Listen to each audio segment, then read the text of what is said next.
A eleição municipal deste ano é vista por muitos como um terceiro turno entre o presidente Lula e o ex-presidente Jair Bolsonaro.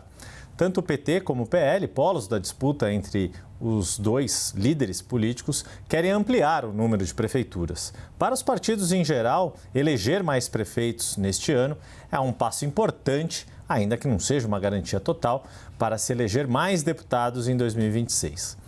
A polarização, como a gente já percebeu, tem dado tom em alianças e declarações públicas, principalmente nas disputas sob maior holofote, como nas capitais, São Paulo e Rio de Janeiro e outras grandes cidades. Mas há também um outro fator político importante, apesar nessa disputa: o volume sem precedentes de recursos destinados aos municípios pelas emendas parlamentares.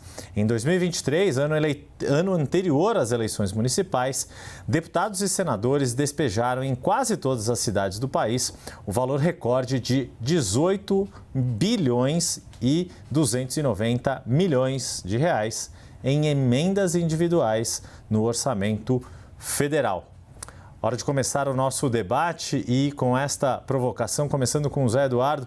De fato, teremos, Zé Eduardo, eleições polarizadas ou, entre aspas, emendadas sob o efeito de tantos recursos, tanto dinheiro destinado aos municípios por meio das emendas dos parlamentares? Olha, nós não podemos correr o risco de fazer uma análise simplista de eleições municipais. Há vários fatores que pesam. Há fatores, chamemos assim, gerais e há fatores locais. Claro, os fatores gerais passam muito, por exemplo, nos dias atuais, por essa polarização. Isso tem influência na eleição municipal? Claro que tem. Mas passam também por situações locais, em que às vezes um prefeito que é aliado a uma força política que o eleitor gosta no plano nacional, não tem a simpatia desse mesmo eleitor no plano local. Isso acaba acontecendo muitas vezes. Esse volume de verbas decorrentes de emendas é um benefício? Em princípio é um benefício e favorece, de certa forma, os prefeitos instalados, mas às vezes pode também passar uma situação de ineficiência, de corrupção, que pode acontecer, ou seja, pode ter recebido uma tonelada de dinheiro e ter sido um desastre na gestão. Então, isso passa muito por situações localizadas e nós não podemos dizer, olha, será um resultado plebiscitário entre Lula e Jair Bolsonaro na eleição municipal. Não, isso não acontece.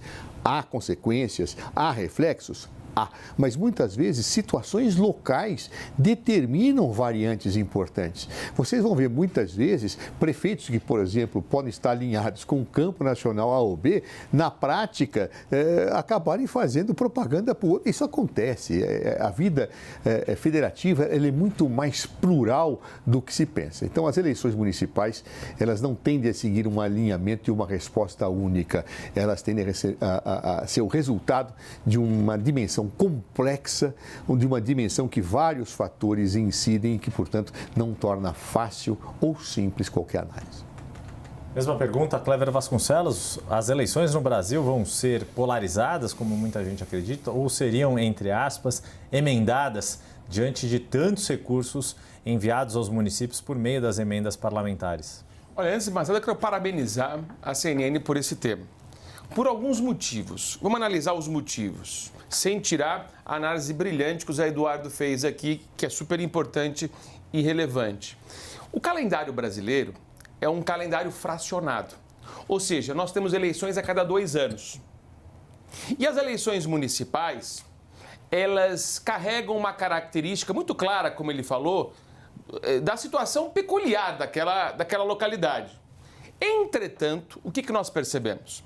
O que nós percebemos é que os deputados federais, muitas vezes, migram para um cargo executivo. Ou seja, são deputados federais e vão disputar uma prefeitura, que é muito mais atrativo do ponto de vista político, porque o eleitorado é muito mais próximo dele.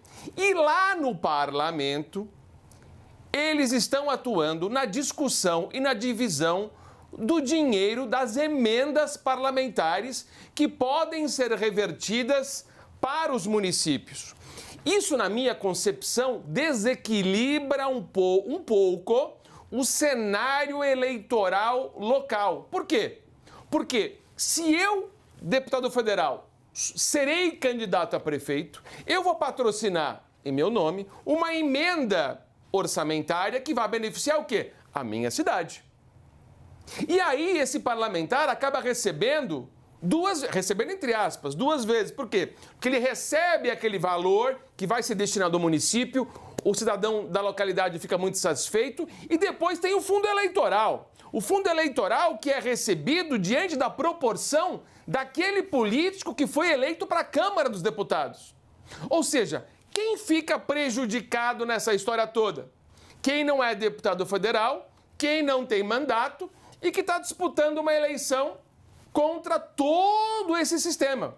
O sistema daquele que recebe o fundo eleitoral porque tem uma boa proporção partidária no Congresso, na Câmara, e também aquela pessoa que vai levar para a sua localidade o dinheiro que foi patrocinado junto ao orçamento da União. Por isso que eu sou o defensor da unificação do calendário eleitoral. O calendário eleitoral, ainda que muitos critiquem isso, deve ser único. E aí as pessoas falam, mas isso vai prejudicar a eleição municipal. Isso muito pelo contrário, isso pode equilibrar o processo eleitoral para que todos cumpram seu mandato até o final e disputem a eleição de uma maneira mais igual, mais equivalente, evitando essa eleição, como você disse, emendada, e essa emenda prejudica aquele que não tem esse privilégio de ter sido deputado federal. Nessa toada, Clever, mais uma pergunta para a gente encerrar e depois para o José Eduardo. As eleições municipais, elas acabam sendo mais dominadas pelos partidos tradicionais e, nesse sentido, falta isonomia na competição entre os candidatos?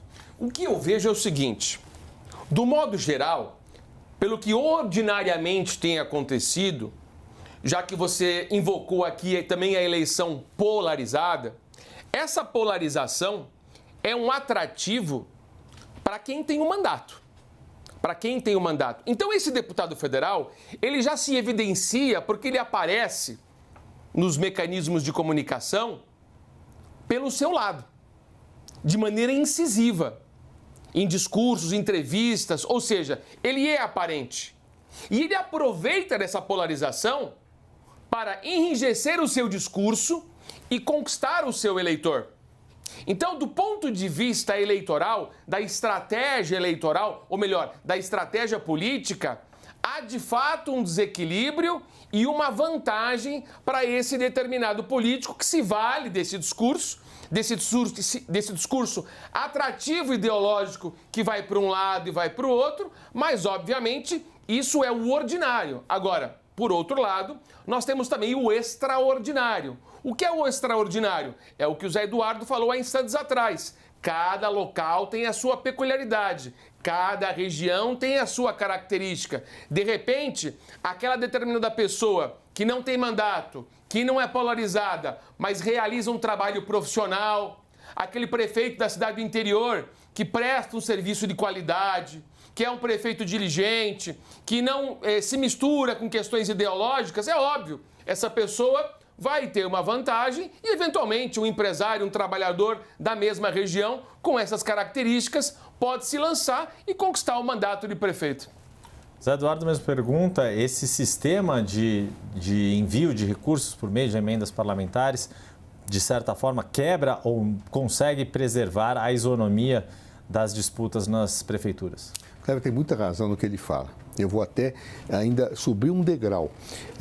O sistema brasileiro, ele traz um desequilíbrio implícito na maneira com que você disputa as eleições e favorece imensamente quem possui mandato.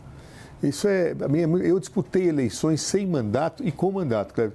É uma diferença brutal, porque você tem já uma estrutura que está atuando com você, um espaço até institucional consolidado. Eu posso fazer minha emendinha lá, minha emendinha aqui, emendinha C. Eu crio condições para uma reeleição muito mais facilmente do que aquela pessoa que chegou e nunca teve nada do ponto de vista. Mas desculpa te interromper. Por favor. Nós tivemos essa experiência anterior, você lembra? Lembro. Que era 5 anos, nós não tínhamos reeleição. Voltamos para a reeleição, E agora vamos experimentar o modelo anterior? Pois é. E aí, agora veja, isto no Executivo é uma realidade a ser discutida. No Parlamento você não tem muito jeito, porque o cara vai pedir a reeleição. Então, quando você vai disputar a eleição, já tendo um mandato de vereador, deputado estadual, deputado federal, há um desequilíbrio, sim. Claro, e isso tem que ser repensado no sistema político brasileiro. Eu sou um crítico há muitos anos do sistema político brasileiro. E, infelizmente, a sociedade brasileira não percebeu o anacronismo, como gera corrupção esse sistema político e tem que ser alterado. Né? Eu mesmo, depois de ter tido 4 mandatos diferentes, eu mandei uma carta aos eleitores dizendo que enquanto não mudasse o sistema político, eu não ia mais disputar a eleição, porque eu não me encontrava mais naquela situação de disputar mandatos proporcionais. Esta situação ela é muito nociva do ponto de vista econômico. O correto numa eleição é que todos tivessem chance igual. O sistema brasileiro, mais que os outros, talvez em todo o sistema tenha um certo desequilíbrio, mas no brasileiro é muito acentuado. A pessoa que entra sem mandato fica numa situação muito mais difícil que quem já tem. Eu, portanto, continuo sendo um defensor, Clever, implacável, permanente da reforma política. Que venha um novo sistema para que nós possamos mudar essas regras do jogo.